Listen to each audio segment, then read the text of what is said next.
The bank alert flashed across my phone screen while I reviewed my medical school application for the 100th time. My coffee mug clattered against the kitchen counter as I read the words. Unauthorized withdrawal attempt, $400,000. Blood rushed in my ears. The quiet kitchen closed in around me, the morning sunlight suddenly harsh against the granite countertops. My grandfather's portrait watched from above the antique sideboard, his stern expression a reminder of everything he'd sacrificed to secure my future. My hands shook as I dialed Angela's number. 1 ring. 2 rings. The silence between each tone stretched like pulled taffy. Meredith. My financial attorney's voice carried the careful neutrality I'd learned to dread. I was about to call you. Angela, what's happening? A pause then. Someone forged Travis's signature. They tried to transfer nearly 2/3 of the trust. The words hit me like a physical blow. I gripped the edge of the counter, my knees threatening to buckle. How? I'm sending you a recording, the caller claimed to be you, authorizing an emergency withdrawal. My phone buzzed. I switched to speaker, and a familiar voice filled my kitchen honey sweet, perfectly practiced. Yes, this is Meredith Ellis. I discussed this with my brother Travis. We both agree this is the best use of the education fund. Brittany, my brother's wife of 3 months. The memory of her at Mom's memorial service rose unbidden designer black dress, perfectly curled hair, red-soled shoes clicking against the church floor. She'd cornered me by the reception table, gesturing at my simple apartment visible through the parish hall windows. All that education money just sitting there, she'd said, her smile not quite reaching her eyes. Such a shame. I pressed my palm flat against the cool counter, fighting the urge to be sick. 8 years. 8 years since I'd stood in a different kitchen, wearing my white medical student's coat, listening to the call that changed everything. Mom's tests came back. Sarah's voice had cracked. It's stage 4. I'd looked down at that crisp white coat, the dream I'd carried since childhood.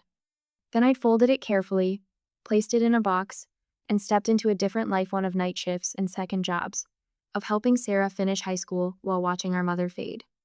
Through it all, Grandpa had been our rock. The day he established the education trust still blazed in my memory. This money is for your return to medicine, he'd said, his weathered hand gripping mine. Nothing else. Travis will help protect your future as co-trustee. Some people see money as opportunity. Others see it as something to take. Now I understood the weight behind those words. The signs had been there.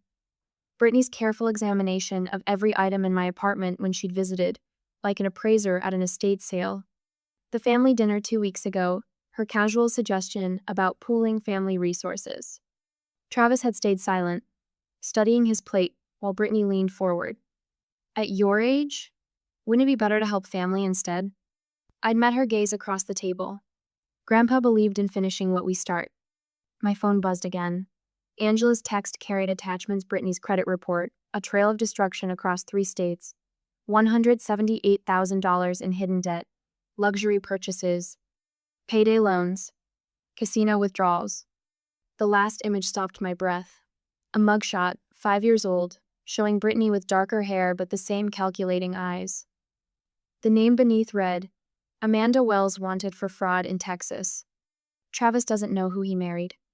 The words escaped in a whisper, barely audible above the hum of my refrigerator. My brother, who'd shared a sandwich with me every day in elementary school, who'd taught me to ride a bike and pulled me out of my first teenage heartbreak. My brother, who'd just become another stepping stone in Brittany's careful plan. I pulled up my medical school application on my laptop, the personal essay I'd labored over for weeks. The cursor blinked at the end of a sentence about perseverance in the face of adversity, about honoring sacrifices made and promises kept. Grandpa's portrait caught the morning light, his eyes holding the same steady wisdom I remembered. The education trust hadn't just been money to him. It had been his final gift, a chance to resurrect a dream I'd set aside for love of family. Now I had to decide. What would protecting that dream cost? And was I ready to pay the price? Angela's email arrived at 3 p.m. For the whole morning and now afternoon, I've been looking for the accounts and bank statements. The soft glow of my laptop screen illuminated draft emails and Travis's shared family account messages discussing emergency access to my unused funds. My stomach clenched as I scrolled through.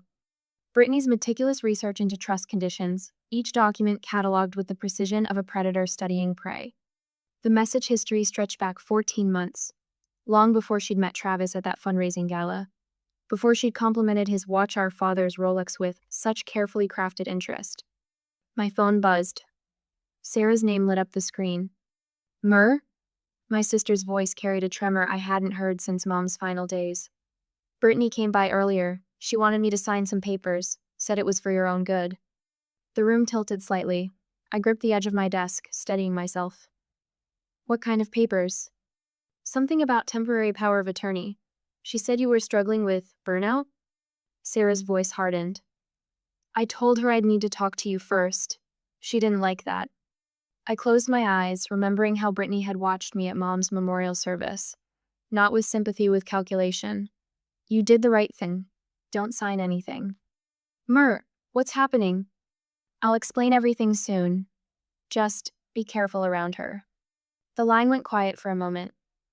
Already am. She reminds me of that financial advisor who tried to get Mom to change her will during chemo. My throat tightened. Yeah, she does.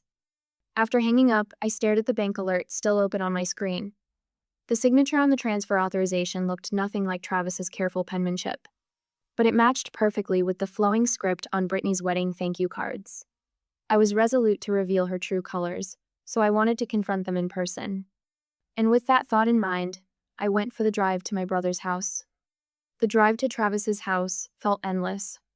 Each familiar landmark, the elementary school where he'd shared his lunch with me, the park where he'd taught me to ride a bike pressed against my chest like physical weight. He answered the door in his old college sweatshirt, hair rumpled from sleep. Meredith, what are you? I held up the bank alert.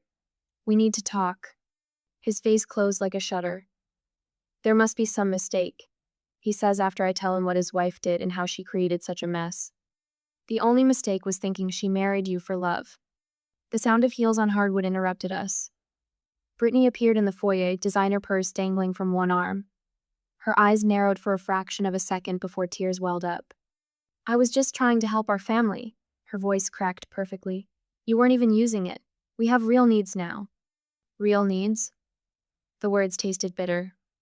Like the casino withdrawals? Or the maxed out credit cards you're hiding from my brother? Travis stepped between us, hands raised. Let's all calm down. Maybe we could talk about sharing some of the fund.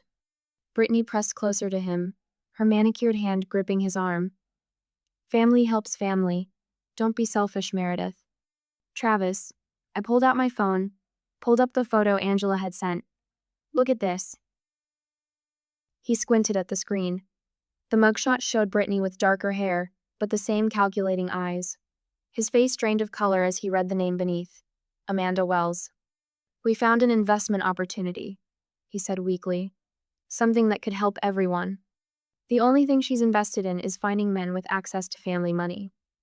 I swiped to the next image, credit report showing a trail of destruction across 3 states. You're not her first target, just her latest. Brittany's tears vanished.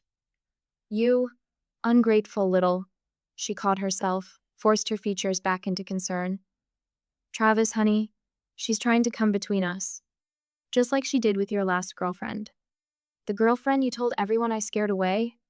I turned to Travis. Ask her about the email she sent Karen, pretending to be you. The one ending your relationship right before you were going to propose.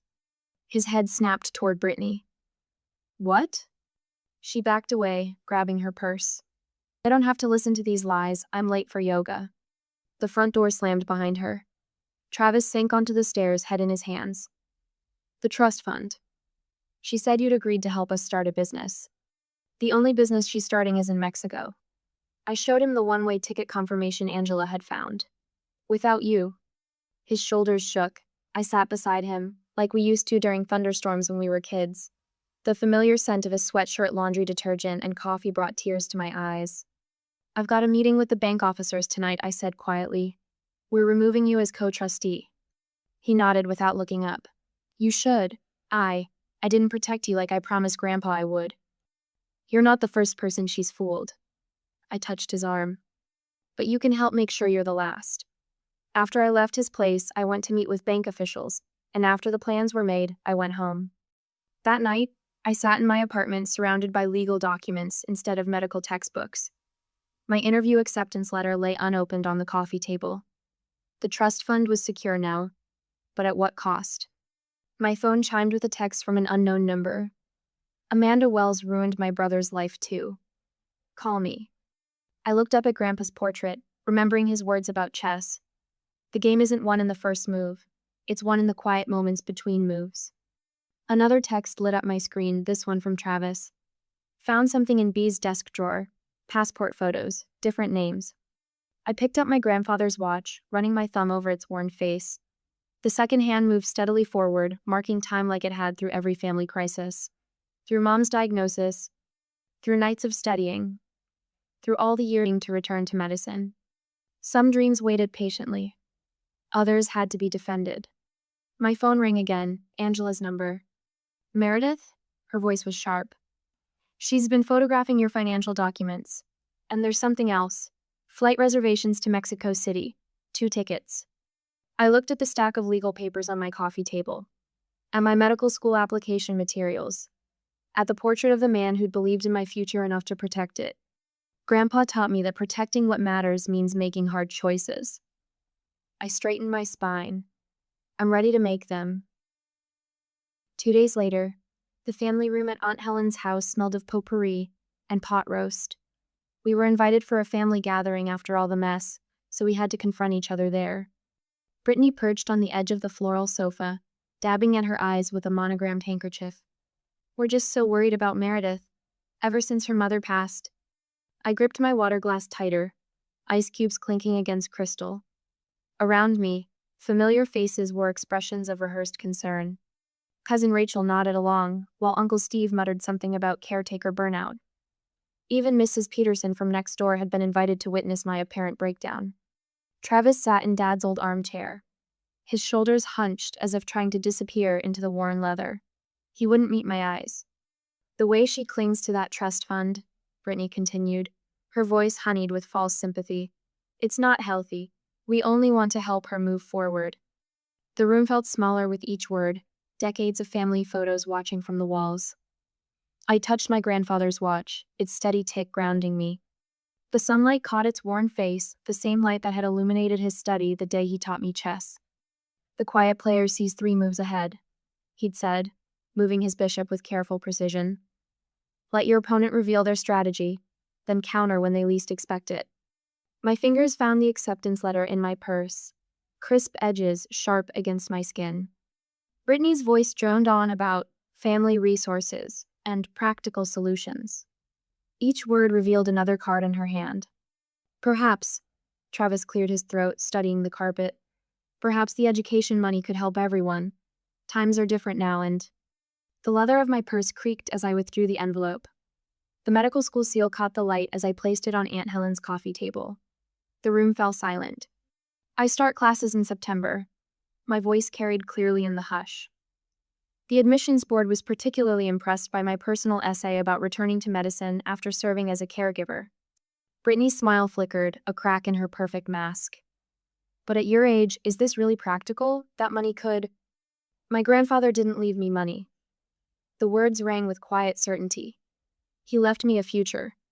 Travis's head snapped up, his eyes catching the flash of rage beneath his wife's composed expression. Before she could respond, the front door chimed. Sarah breezed in, carrying a familiar manila envelope. Sorry, I'm late. I brought copies of Meredith's application essays. The one about Mom made me cry. She paused, reading the room. Did I interrupt something? Aunt Helen rose slowly from her chair, arthritis forgotten in the moment. Leonard always said Meredith was born to heal, just like him. Her voice wavered. After Robert passed, Leonard was the doctor who... She pressed her hand to her mouth. My phone buzzed. Angela's text lit up the screen. 3 more victims willing to testify about Amanda Wells. Meeting tomorrow. Brittany. Travis's voice had lost its uncertainty. Where did you say you went to college? The grandfather clock in the corner chimed twice, marking the hour. Brittany's smile grew brittle as she glanced at her watch. I should check on dinner. The roast. The one you said was in the oven? Aunt Helen's eyebrows rose. I didn't start it yet, dear. I reached into my bag again, removing a thin folder of bank statements. Travis, there's something you need to see. His hands trembled as he read, color draining from his face. Hotel reservations? Plane tickets to? Mexico? He looked up. In your maiden name? Brittany stood, designer heels sinking into the carpet. You always did think you were better than everyone. The masks had fallen away, leaving something harder in her eyes. Little Miss Perfect, with her trust fund and her dreams. She's not better than everyone. Travis rose beside me, shoulders straight. But she's better than this. The room crackled with tension. My phone buzzed again. A conference call reminder for tomorrow's meeting with fraud victims from Dallas, Phoenix, and Seattle. Evidence mounting with each passing hour. I need some air. The words scraped my throat as I grabbed my keys. I drove to Mom's grave. I felt I needed to breathe again. 20 minutes later, I knelt beside Mom's grave, setting fresh daisies against the marble. I'm going back to medicine. Raindrops and petals hiding my tears. But first, I have to protect what Grandpa left to make that possible. My fingers traced the engraved letters of her name. I won't let what we sacrificed be stolen. This sudden rain has now fallen harder, soaking through my blazer. But something had shifted, like the final piece of a puzzle clicking into place. 8 years of sacrifice hadn't broken me, they'd built something stronger. My phone rang, Travis's name lighting up the screen. His voice cracked with panic. She's emptying our accounts right now. Multiple withdrawals across. Bank alerts flooded my screen. Security camera footage showed Brittany entering First National's downtown branch, manila envelope clutched in her manicured hands. A smile tugged at my lips, grandfather's chess lessons echoing in memory. The quiet player sees 3 moves ahead. This is exactly what we've been waiting for. The rain washed over Mom's gravestone, carrying away the last traces of doubt. Sometimes protecting a dream means making hard choices. Sometimes justice wears a white coat. Above me, storm clouds parted, letting through a single shaft of sunlight. Time to make my move. We had prepared everything in advance, and now 2 days later she started moving even faster than we thought. I went to pick Travis at home, and we headed to my financial advisor, Angela. The police detective's business card lay face up on Angela's polished conference table, its edges worn from my nervous handling. 8 officers waited at strategic locations across the city. Travis's wire gleamed under his collar, a tiny red light confirming the connection. You don't have to do this, I said, studying my brother's face. The shadows under his eyes matched mine. Travis adjusted his tithe blue one Brittany had given him for Christmas. Yes, I do. Angela's heels clicked against hardwood as she crossed to the window. Bank security just confirmed she's making her move. My phone buzzed. Another alert, attempted withdrawal from Travis's retirement account. The amount made my stomach clench his entire life savings. I placed my phone screen up beside the detective's card, waiting for the next notification. She's at First National, Angela said. Her voice carried the steady calm I'd learned to trust. Called someone named Mark about accelerating the timeline. Police are tracking the number. Travis's hands curled into fists. I knew that name, the charming friend who'd first introduced him to Brittany at a charity gala. The pieces clicked, a patient hunter selecting her prey. My brother's voice caught. I should have seen it. You weren't supposed to see it. That was the point. The next hours stretched like cold taffy. Alert after alert pinged on my phone as Brittany attempted to drain every account she could access. Each rejection pushed her closer to panic, closer to mistakes. I learned from Grandpa's chess lessons sometimes victory means waiting for your opponent to realize they've already lost. Travis's phone lit up with Brittany's facia sunny photo from their wedding day. Her voice through the air dripped honey and tears. Baby, your sister is trying to destroy our marriage. She's always been jealous of what we have, of our happiness. I watched my brother's jaw tighten. 8 years of watching our mother fade had taught me about different kinds of pain. This one lived in the shoulders, in the careful way Travis held himself still. Come home, he said.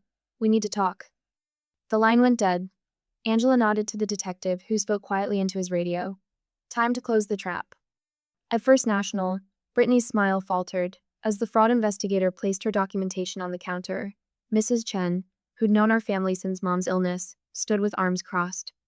These signatures don't match our records, Mrs. Ellis. Mrs. Chen's voice carried through the bank's security feed.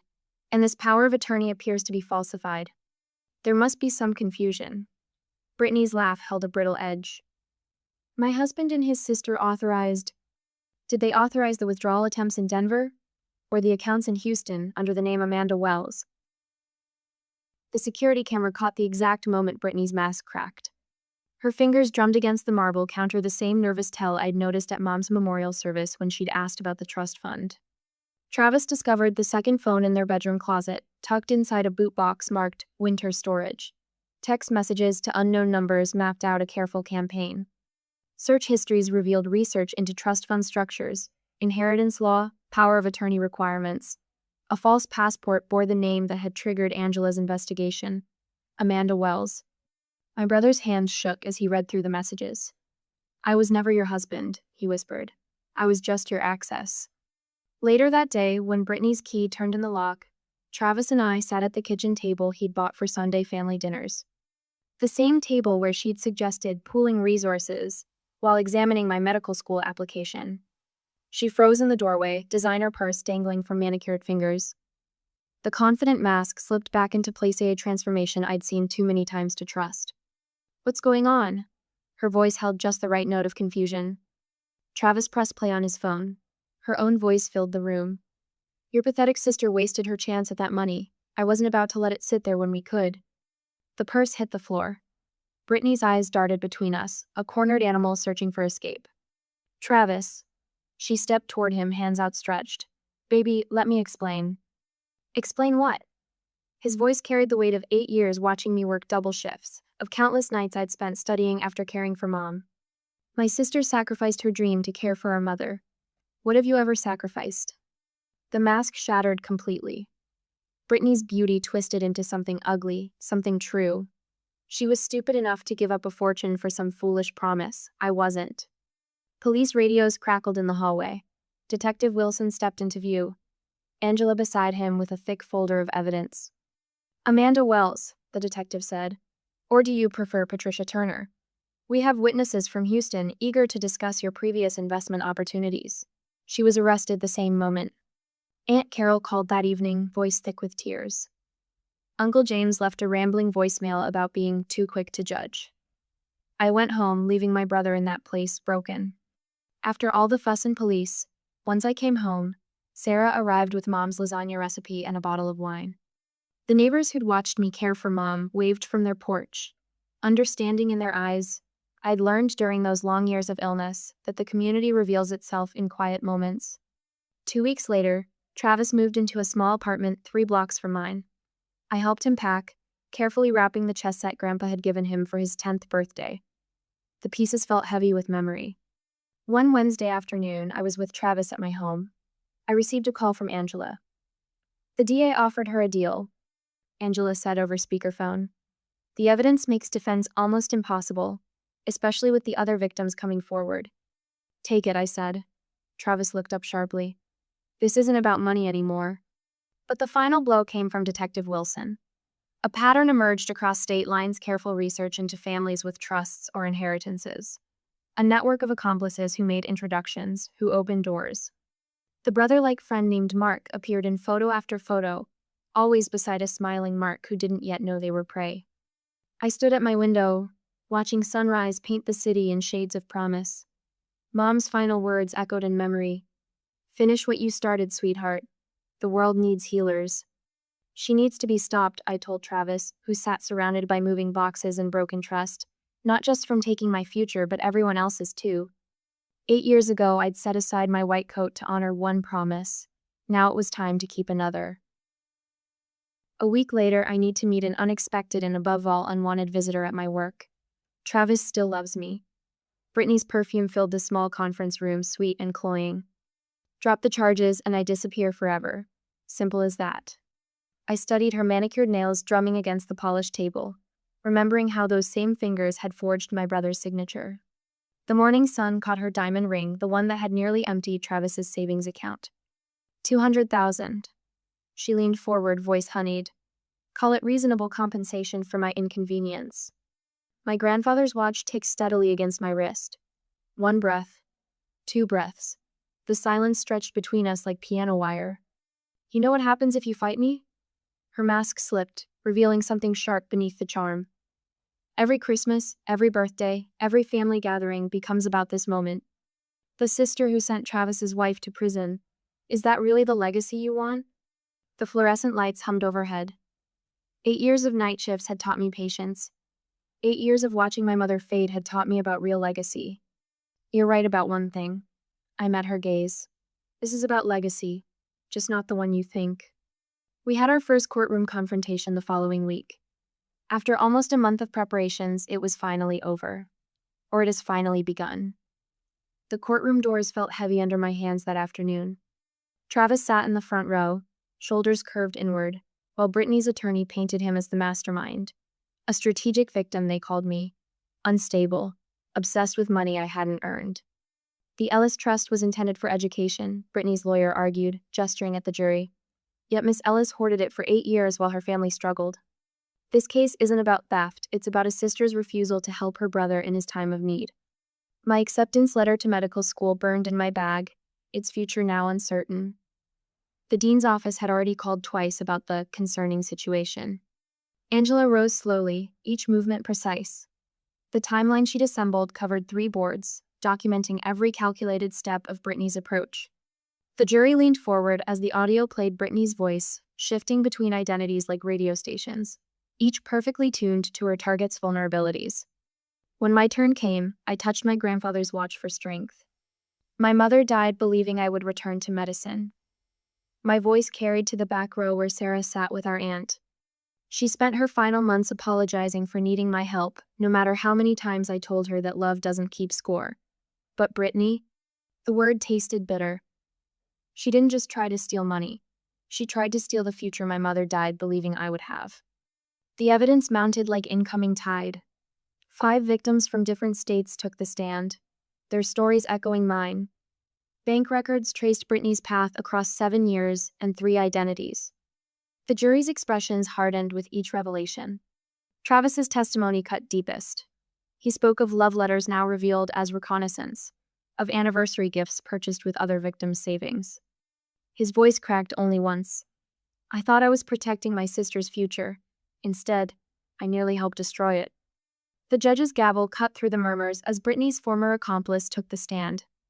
Their text messages filled the screen behind him, a year of planning before Travis ever met his future wife. Her notebook, recovered from a storage unit, listed other families marked for targeting, other dreams waiting to be converted to cash. You targeted people during their most vulnerable moments. The judge's words rang with quiet fury. Grief, illness, loss. You saw their pain as an opportunity. 6 years. No early release. Full restitution to all victims. Brittany's composure finally shattered as the bailiff approached. Her elegant mask crumbled into something feral and sharp. You think you've won? She spat the words at me, handcuffs glinting. This was your one shot at playing doctor, and you wasted it on revenge. The courtroom fell silent, waiting for my response. 8 years of night shifts. 8 years of watching dreams gather dust while I changed bedpans and counted pills. 8 years of my mother's apologies and my grandfather's faith. This was never a game to me. The words came softly, meant for her ears alone. Travis stood beside me as she disappeared through the heavy doors. His hands shook as he pulled out a small velvet box. She made me spend nearly my entire savings on this. The diamond caught the afternoon light, scattering rainbows across his palm. Sell it, turn it into something real. The steps outside felt warmer than they should for April. Travis's apology hung between us, heavy as the ring in my pocket. A chess piece clicked against wood somewhere nearby, 2 old men playing at a park table, just like Grandpa used to. The medical school letter waited on my kitchen table that evening after we returned home, still sealed. Travis touched the envelope's edge. After everything, can you still forgive me? Grandpa's chess set sat in its familiar place by the window. The carved queen stood slightly apart, watching over her domain. 8 years of waiting, 8 years of faith. I traced the letter's edge, feeling the weight of all our choices. The hardest person to give is always yourself. The seal broke cleanly under my fingers as evening light painted the kitchen gold. We healed in our ways, or we still do. We focus on freedom and development. After all ups and downs, it was time to step into the medicine field again. Now, one Monday morning, the familiar weight of the white coat settles across my shoulders as I step through the medical school's sliding doors. 8 years. The hallways smell the cement, aseptic, and possibility. But everything else has shifted, transformed by the years between then and now. Ellis. Professor Martinez's voice carries down the corridor. She pauses her hurried stride, recognition lighting her face. You're finally back where you belong. I touch the lapel of my coat, feeling the embroidered name that matches the one on my grandfather's portrait. The smile that rises feels different from the uncertain one I wore here before, steadier, earned through more than just academic achievement. The scholarship committee meeting runs during the whole day and late into the evening. My hands move across the final paperwork, establishing the fund for medical students who've served as caregivers. The recovered money from Brittany's attempted theft has found its purpose. When the plaque arrives next week, it will read, "For those who pause their dreams to care for others." Travis leans against the doorframe of the conference room, his presence a quiet support. He's traded his expensive suits for simple button-downs these days, but his shoulders carry less tension. The first award ceremony is already marked on his calendar. "You didn't have to stay," I tell him, gathering the documents. "Yes, I did."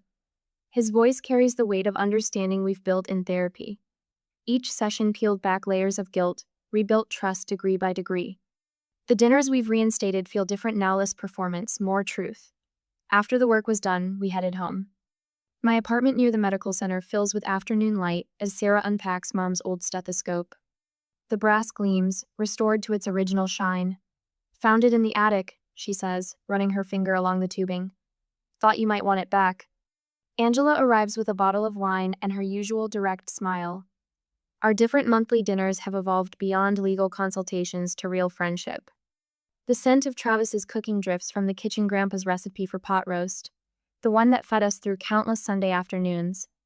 "The carrots need 5 more minutes," Travis calls out, sounding more like himself than he has in months. A knock at my office door pulls me from review notes. Jenny Martinez, first-year student, hovers in the doorway with red-rimmed eyes.